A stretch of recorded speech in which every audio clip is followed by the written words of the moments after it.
the borderless field of pure sensitivity.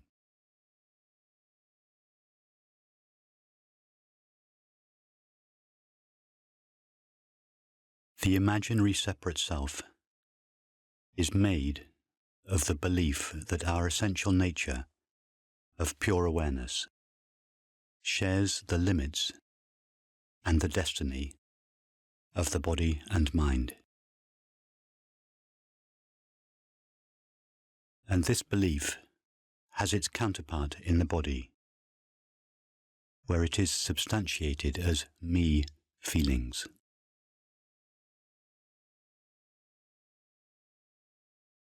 In fact, the feeling of being a separate self is by far the larger part of the sense of separation. Many of us have a clear intellectual understanding of the non-dual perspective. We may know from genuine experience that what we essentially are is the open, empty, unlimited space of awareness, and yet still feel that we walked into a room and are sitting on a chair.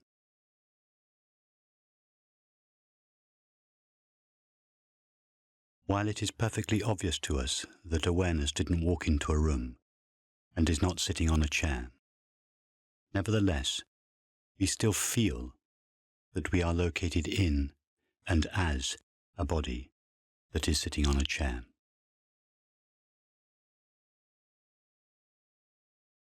In other words, there is a discrepancy between what we understand and what we feel.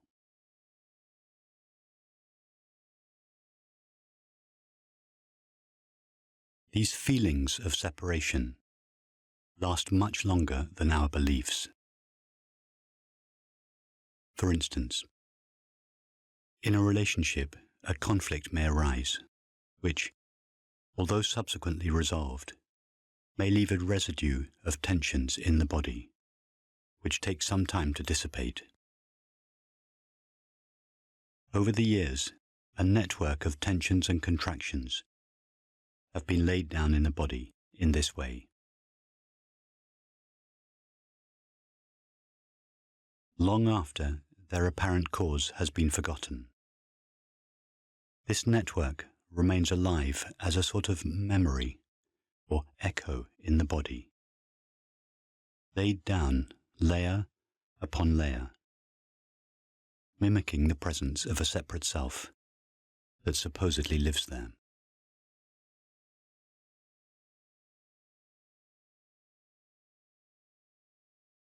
So in this approach, we make a very deep exploration of the body, during which it is gradually and effortlessly washed clean of these residues of separation. These residues are exposed and explored, and as a natural and inevitable consequence of this exploration, they gradually dissolve.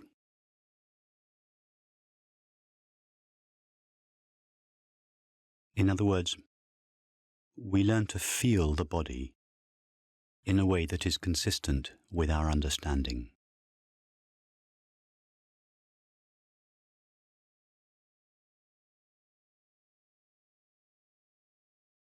The experiential understanding that our essential nature of pure awareness is ever present and unlimited is just the first stage. If this understanding is not taken into the way we feel, act, perceive, and relate, then it cannot really be called true understanding.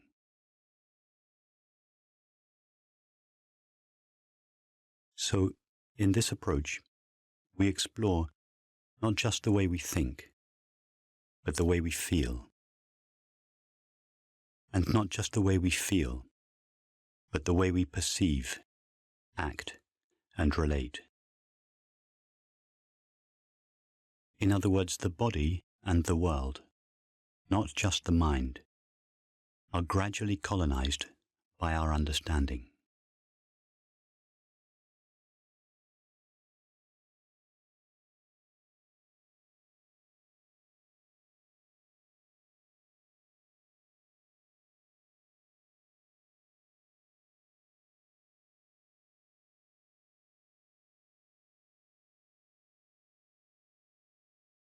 Go now to the experience of the body. And I suggest, at least to begin with, that we keep our eyes closed.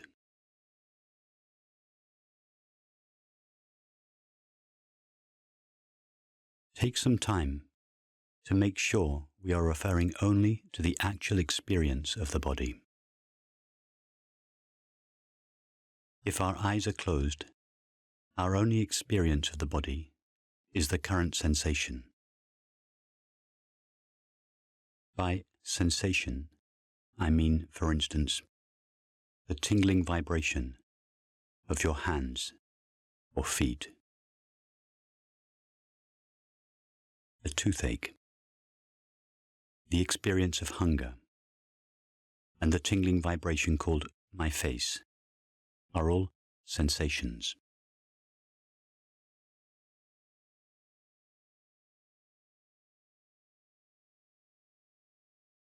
Go now to the experience called my hands. Our only experience of the hands, if our eyes are closed, is a sensation.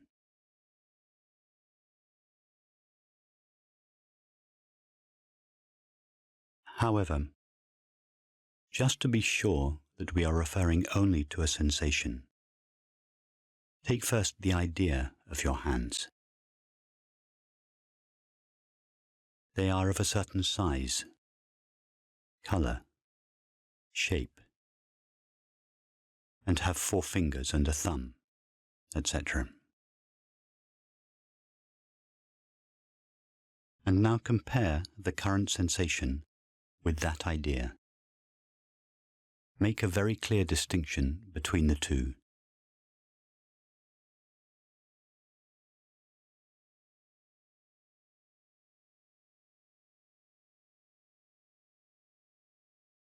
And now take the image of your hands and make a clear distinction between the image of them and your actual current direct experience of them.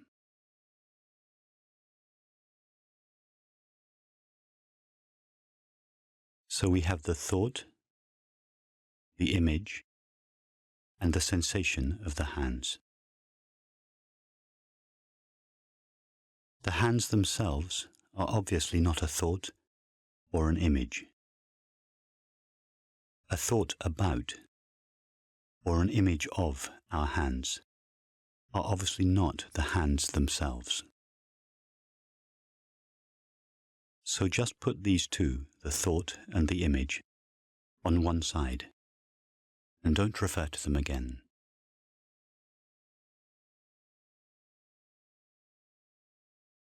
Go back to the raw sensation called my hands.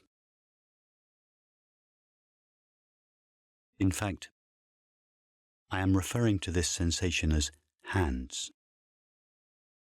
but without reference to thought or memory. We have no idea that the current sensation is something called my hands. In just the same way that an infant has no idea that the amorphous tingling sensation it feels is something that thought will later conceptualize as my body.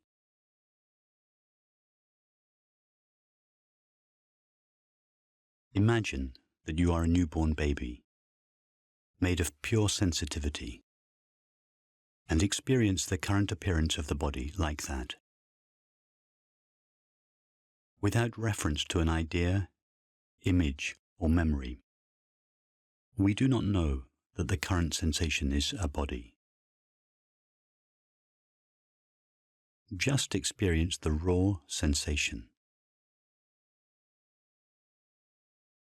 That's actually what we are experiencing all the time. But thought adds a label to this sensation. In fact, we do not even know that it is something called a sensation. It is just raw, unnameable, indivisible, intimate experience.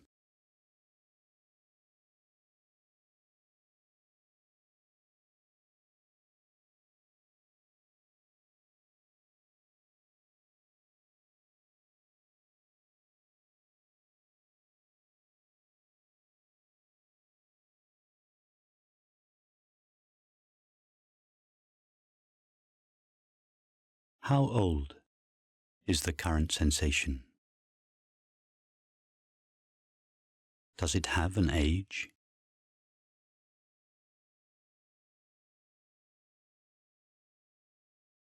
Is it 20, 40, 60, 80 years old?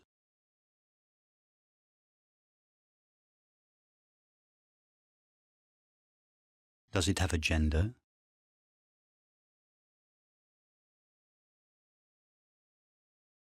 Don't ask thought what it thinks.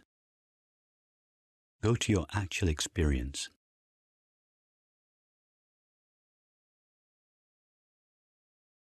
Does the current sensation have a nationality?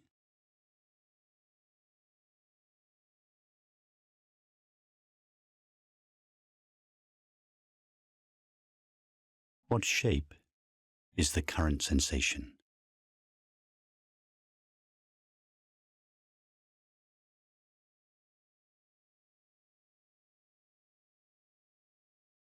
Does it have a clearly defined shape?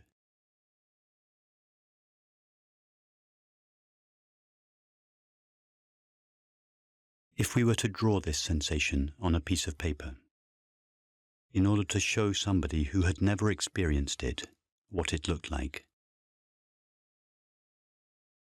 what kind of shape would our drawing take? What kind of marks would we make in order to represent this sensation as accurately as possible?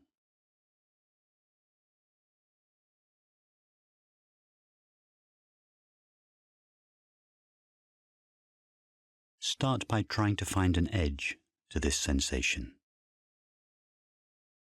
Really stay very close and intimate with your experience. Can we find an edge anywhere in our actual experience?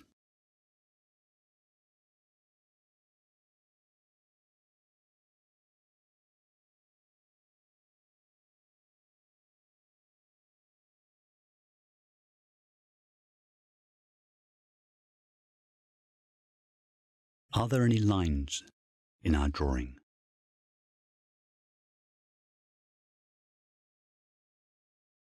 Or is it a cluster of dots, more or less dense, floating on the white page? Like the Milky Way, floating in the empty sky.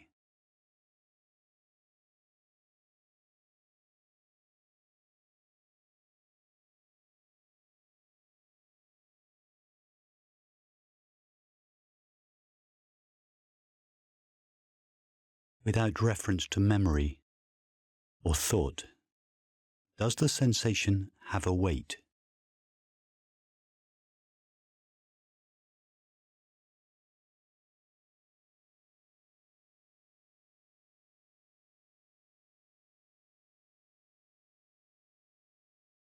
Go to the experience that seems to be evidence of weight, and see that that experience itself is a sensation.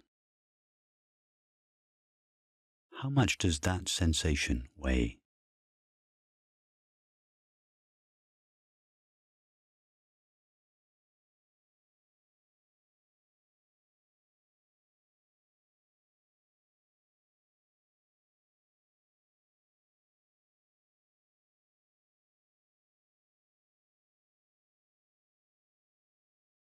What is supporting this sensation?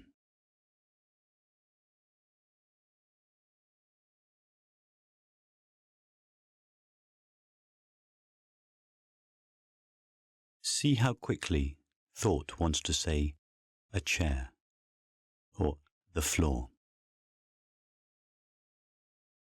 But with our eyes closed, we have no experience of a chair or a floor. Rather, our only experience of a so-called chair or floor is itself a sensation.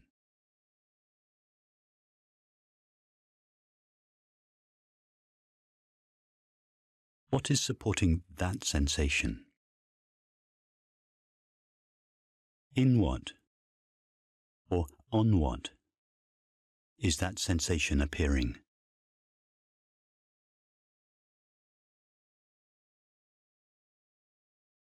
Every appearance must have some kind of support or background. The words of a novel cannot appear without a page. An email cannot appear without a screen. A table cannot appear without a space. A sensation cannot appear without what?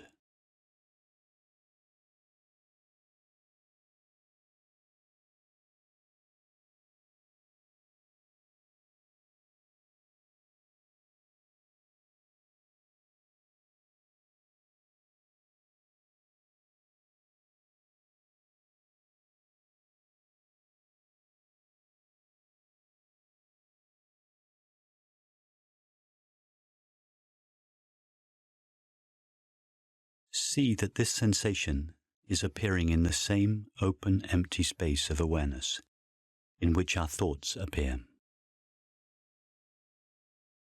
The sensation is floating weightlessly in this space.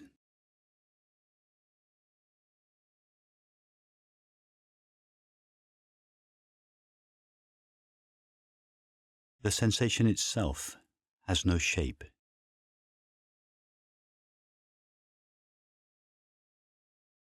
It has no weight.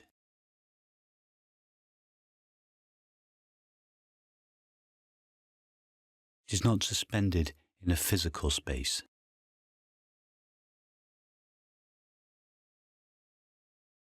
With our eyes closed, we have no experience of physical space. It is a knowing space, a dimensionless knowing space.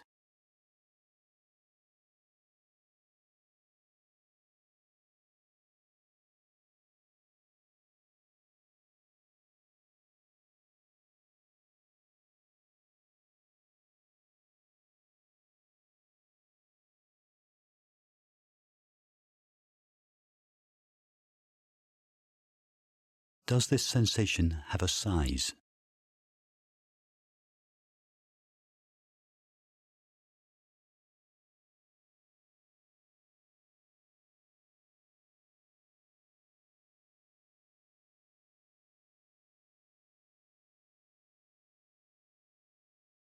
See that without reference to memory, ideas, or images, in other words, without reference to the past, we have no way of knowing how large the current sensation is. We have no way of knowing if it is 2 millimeters wide or 2 meters wide.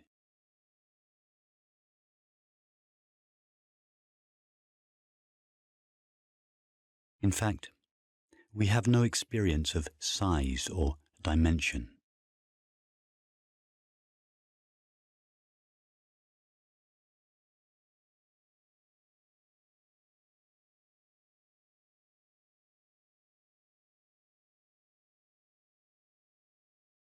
Now go to the inside of this sensation and feel that you are swimming around inside it. Do this with your feeling imagination, not with thought.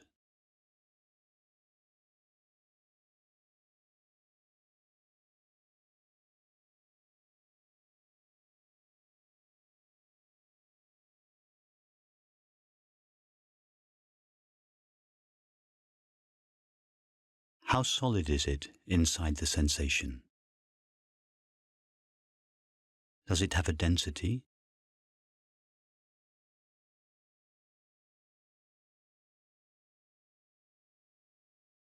When we enter it, do we cross a threshold and enter a new substance?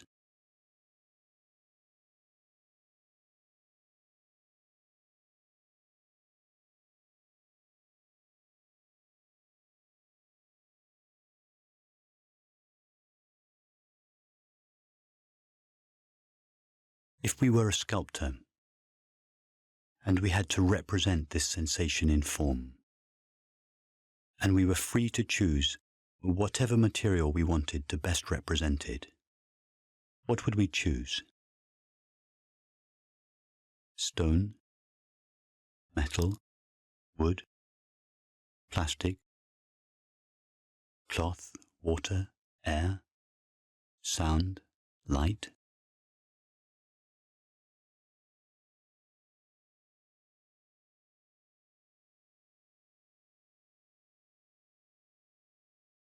Try to select a material that represents as accurately as possible the quality of the substance out of which the sensation is made. Take each material in turn and measure its quality against the actual experience of the sensation itself.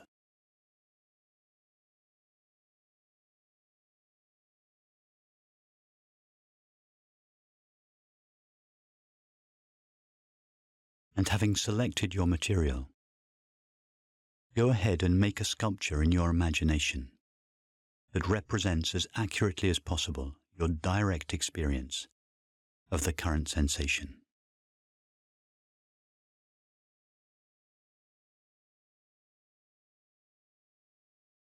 What does your sculpture look like?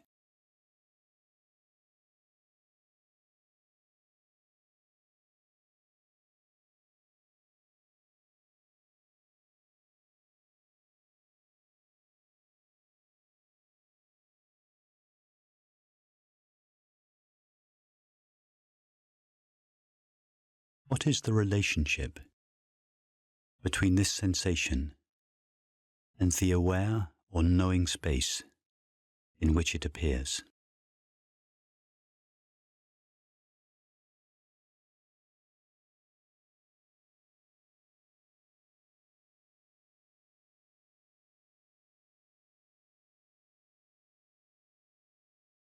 Can we, in fact, differentiate these two?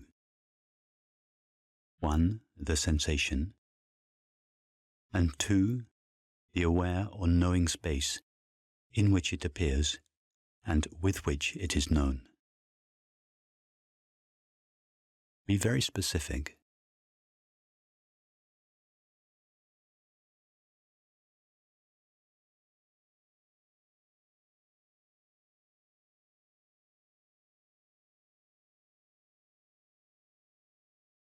See clearly, in our experience, that we cannot find these two elements.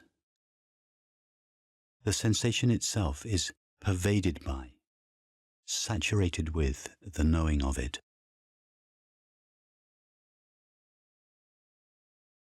Looking for two separate elements, a sensation and awareness, is like looking for two separate things, one called an email and another called a screen.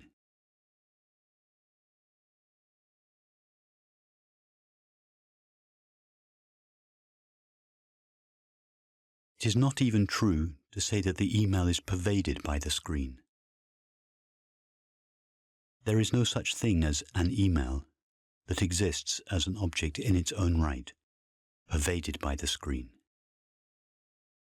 There is just the screen, taking the temporary name and form of the email. Likewise, we can't legitimately say that the sensation itself is pervaded by awareness. We never experience an independent object called a sensation that is pervaded by something else called awareness.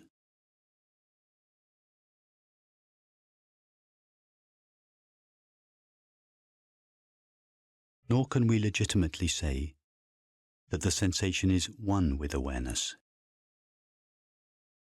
just as we cannot legitimately say the email is one with the screen.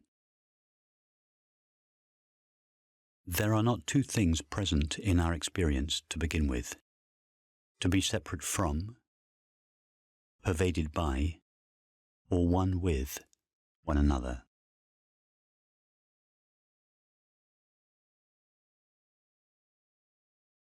see in this way that the sensation is not just appearing in and known by the open empty space of awareness.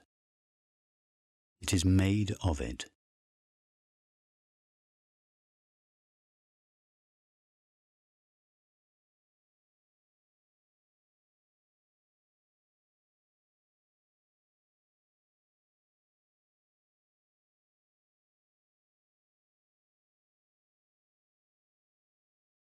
From the conventional point of view, we believe that our essential nature of pure awareness is made out of the body. The apparently separate self is created with that belief.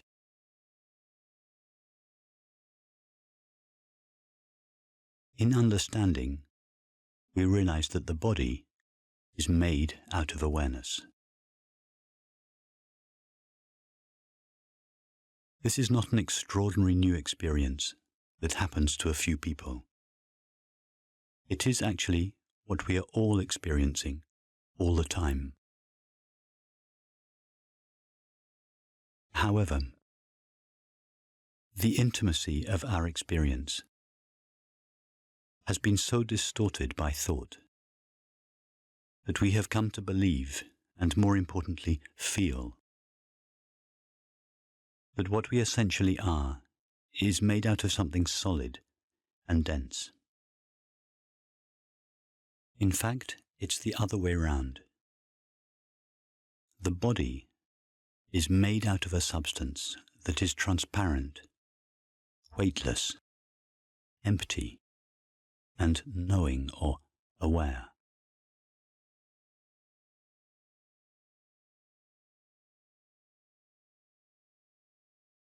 The belief in being a separate self finds its counterpart in the feeling that our essential nature is something solid, dense, located, of a particular age and gender, moving around in time and space. This feeling of density, solidity, and locality substantiates and validates the belief in being a separate self. Thus, this belief and feeling mutually support one another, and in doing so are responsible for the complexity and thus the tenacity of the apparently temporary and limited self around whom most of our lives revolve.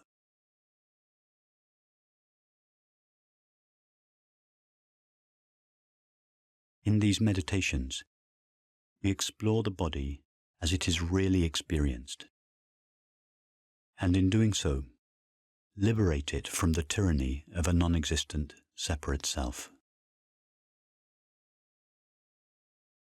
We allow the body to gradually return to its natural, organic state of openness, transparency, and sensitivity. We learn to feel and move the body in a way that is consistent with our understanding.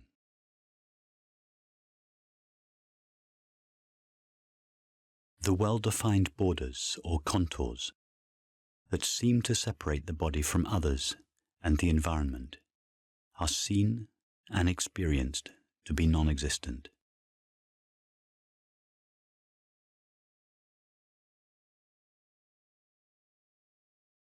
The borders between ourself and the object, other, or world dissolve until we can no longer locate ourselves as someone, somewhere.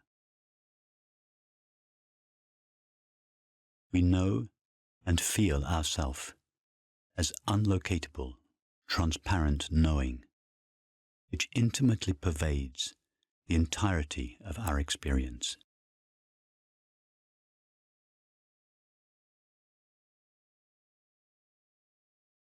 Whatever appears in the field of experience appears in our self. We are that dimensionless field. We know ourself as the borderless field of pure sensitivity and receptivity, tasting intimately every experience as a modulation of our own aware being.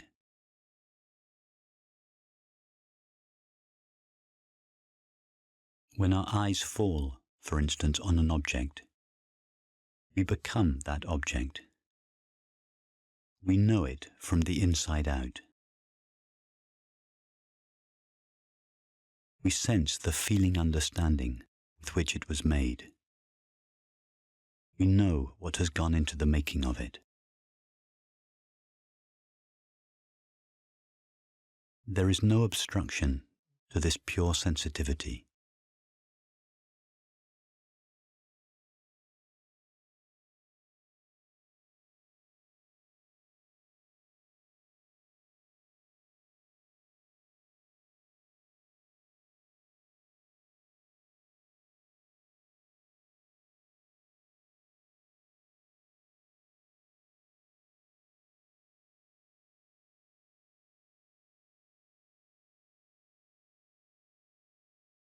Thank you.